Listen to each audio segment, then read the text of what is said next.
चंडीगढ़ भी साडा आ, हरियाणा भी साडा आ, राजस्थान के इलाके भी साडे ने, हिमाचल के इलाके भी साडे ने।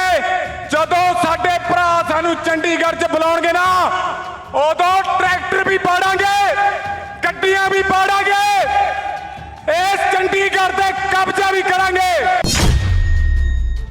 हुण पंजाब दे उत्ते दिल्ली दा गंदा राज नहीं चलूगा, पखंडी बामण दा राज नहीं चलूगा।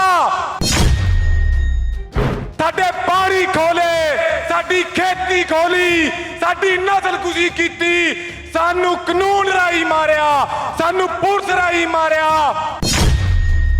पंजाब दे मसलियां दा हल आजादिया, मुकम्मल आजादिया। पंजाब अपनी आजादी लैके रहूगा, दिल्ली दे राज नूं पासे करांगे, बाबे नानक दा राज लागू करांगे पंजाब दे अंदर। वाहेगुरु जी का खालसा, वाहेगुरु जी की फतेह। हवा बना रखिया सी साडे वास्ते चंडीगढ़ नूं, कहंदे चंडीगढ़ च एंटर नहीं करन दिंदे। चंडीगढ़ भी साडा आ, हरियाणा भी साडा आ, राजस्थान के इलाके भी साडे ने, हिमाचल के इलाके भी साडे ने। जदों साडे भरा सानू चंडीगढ़ च बुलाउणगे ना, उदों ट्रैक्टर भी पाड़ांगे, गड्डियां भी पाड़ांगे, इस चंडीगढ़ ते कब्जा भी करांगे। हुण पंजाब दे उत्ते दिल्ली दा गंदा राज नहीं चलूगा, पखंडी बामण दा राज नहीं चलूगा। पंजाब दे उत्ते बाबे नानक दा राज चलूगा, बाबे नानक दा राज चलूगा।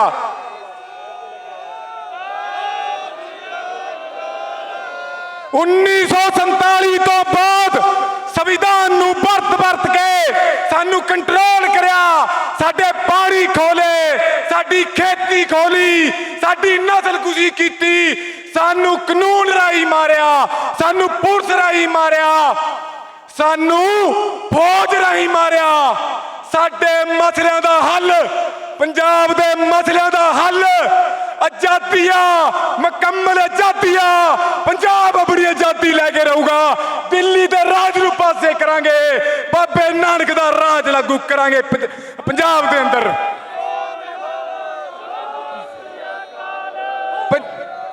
पंजाब लई नारियां दी एडी क बुलंद आवाज करदे हो भी ना, देश दे कोने कोने तक चली जावे, साडे बाहर बैठे भरावां तक चली जावे। पंजाब लेके रहूगा, पंजाब लेके रहूगा, पंजाब लेके रहूगा, पंजाब लेके रहूगा, पंजाब